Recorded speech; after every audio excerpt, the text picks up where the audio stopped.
Doctor ortho, अब दर्द भी घुटने टेकेगा। आज बिहार की राजनीति एक बार फिर नए दौर में प्रवेश कर गई, जब मुख्यमंत्री नीतीश कुमार ने प्रधानमंत्री नरेंद्र मोदी की मौजूदगी में रिकॉर्ड 10वीं बार मुख्यमंत्री पद की शपथ ली।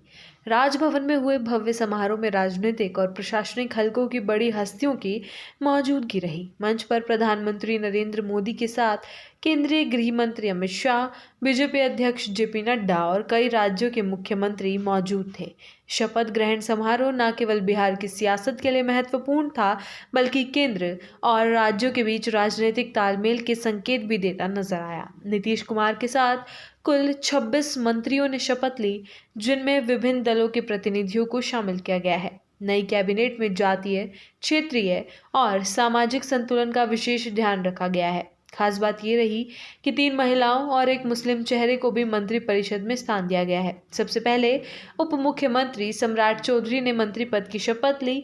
वो लगातार दूसरी बार डिप्टी सीएम बने हैं और बीजेपी में उनकी भूमिका सरकार व संगठन के बीच सेतु के रूप में महत्वपूर्ण मानी जाती है। उनके ठीक बाद विजय सिन्हा ने शपथ ली, जो दूसरी बार उप मुख्यमंत्री बनाए गए हैं। सम्राट और विजय की जोड़ी को बीजेपी नेतृत्व का पूरा समर्थन माना जा रहा है और दोनों नेताओं को चुनावी तैयारियों में भी अहम जिम्मेदारियां मिलने के संकेत हैं। नई कैबिनेट के गठन में नीतीश कुमार ने अनुभव और नई ऊर्जा दोनों का संतुलित मेल रखा है। महिला मंत्रियों में लेशी सिंह, रामा निषाद और श्रेयसी सिंह को शामिल किया गया है। श्रेयसी सिंह पहली बार मंत्री बनी है और वो पूर्व केंद्रीय मंत्री दिग्विजय सिंह की बेटी है। अंतर्राष्ट्रीय स्तर पर देश का नाम रोशन कर चुके निशानेबाज श्रेयसी सिंह को राजनीति में उभरता चेहरा माना जाता है। वहीं लेशी सिंह और रामा निषाद पहले भी मंत्री रह चुकी हैं और इनके अनुभव को ध्यान में रखते हुए उन्हें फिर जिम्मेदारी दी गई है। कैबिनेट में मुस्लिम समाज से जमा खान को शामिल किया गया है, जो नीतीश कुमार की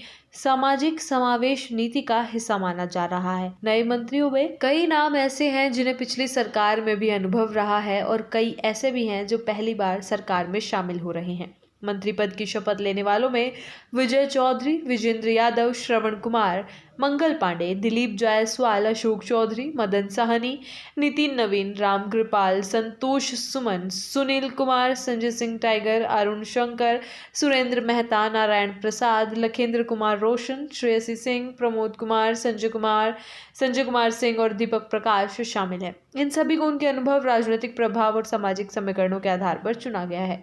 मंजर तब और दिलचस्प हो गया जब केंद्र में मंत्री रहे जीतन राम मांझी के बेटे संतोष सुमन ने भी मंत्री पद की शपथ ली। संतोष पिछली सरकार में भी मंत्री थे और इस बार उनकी भूमिका और भी अहम मानी जा रही है।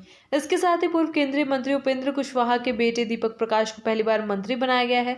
दीपक के चयन को राजनीतिक संदेश के रूप में देखा जा रहा है, जिससे कुशवाहा समुदाय में सत्ता संगठन की पकड़ मजबूत होने की उम्मीद की जा रही है। बीजेपी कोटे से इस बार जिन नेताओं को मंत्री बनाया गया उनमें सम्राट चौधरी, विजय सिन्हा, श्रेयसी सिंह, रामा निषाद, सुरेंद्र मेहता, मंगल पांडे, नितिन नवीन, नारायण शाह, रामकृपाल, संजय टाइगर, प्रमोद चंद्रवंशी, अरुण शंकर प्रसाद, लखिंदर पासवान और दिलीप जायसवाल शामिल हैं। इन नामों से स्पष्ट संकेत मिलता है कि बीजेपी ने अपने संगठन और जातीय समीकरणों के हिसाब से संतुलन बनाने की कोशिश की है। वहीं जेडीयू ने मंत्री चयन में बड़े पैमाने पर अनुभव पर भरोसा जताया है। विजय चौधरी, विजेंद्र प्रसाद यादव, श्रवण कुमार, अशोक चौधरी, लेशी सिंह, मदन सहनी और सुनील कुमार जैसे चेहरे इसका उदाहरण है। ये सभी नेता नीतीश सरकार के विश्वसनीय और अनुभवी स्तंभ रहे हैं और प्रशासनिक कामकाज में इनकी पकड़ काफी मजबूत मानी जाती है। डॉक्टर ऑर्थो, अब दर्द भी घुटने टेकेगा।